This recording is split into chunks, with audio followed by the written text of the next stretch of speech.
सकाळी 8:30ची वेळ होती. कारने आम्ही मालाड ते शहापूर प्रवास सुरू केला. रविवारचा दिवस होता, ट्रॅफिक नव्हता. सरळ आरे रोड पकडला. दुतर्फा चैत्राची चाहूल सांगणारे हिरव्यागार वृक्षांनी अगदी स्वागतच केले. सूर्याची कोवळी किरणं त्या दाट वृक्षराजीतून रस्त्यावर डोकावत होती.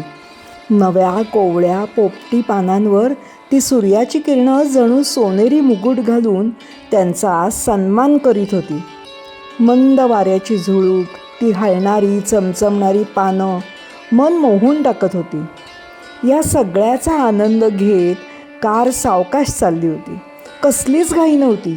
मागून कोणी हॉर्न वाजवून उगाच तंद्री मोडणारही नव्हतं. समोर रस्त्यावर झाडातून फांद्यातून येणारे ऊन आणि झाडांची सावली याचा नयन मनोहर ऊन सावलीचा खेळ विलक्षण दिसत होता.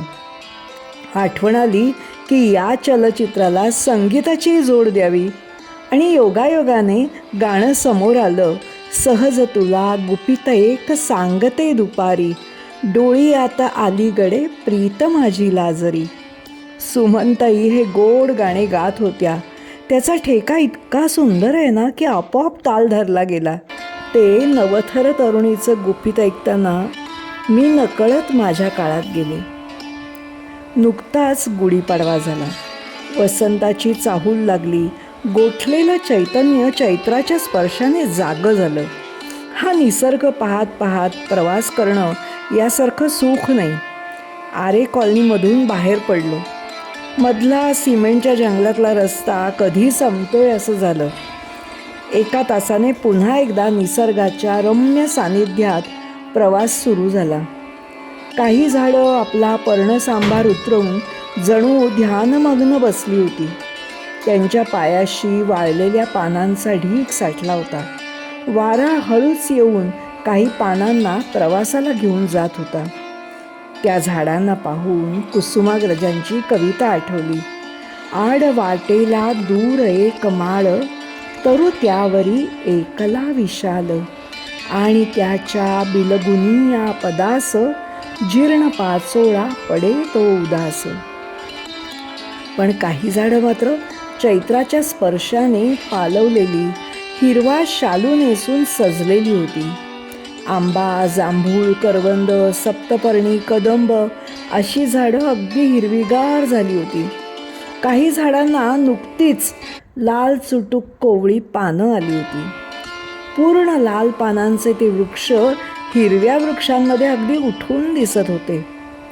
कुठे कुठे काटेसावरी फुलली होती, त्याची गुलाबी मोहक फुलं, तर कुठे केशरी रंगाच्या फुलांनी पांगारा पळस तोही सजला होता. सृष्टीचं जणू वैभव दाखवत होता. एका वळणावर दोन्ही बाजूंनी पिवळा सोनमोहर भरभरून फुलला होता. त्याने रस्त्यावर दुतर्फा पिवळ्या फुलांच्या पायघड्याच घातल्या होत्या. ऋतुराजा आजवनी आला, नवसुमनांचा नवकलिकांचा बहर घेऊन आला, हे आपोआप ऐकू येऊ लागलं. अधूनमधून निष्पर्ण झालेला चाफाही फुलांनी मात्र बहरून आला. तो दिसला. निसर्गाचा आनंद घेत कधी घरी पोचलो कळलंच नाही. बागेच्या दारातील कामिनीने पानोपानी बहरून विलक्षण गंधाने आमचं स्वागत केलं. जणू आमच्या आगमनाची वार्ता तिला आधीच समजली होती. निसर्गाचे वैभव आपल्या जगण्याला रूपगंधाने चैतन्यमय करून टाकतं, नाही का?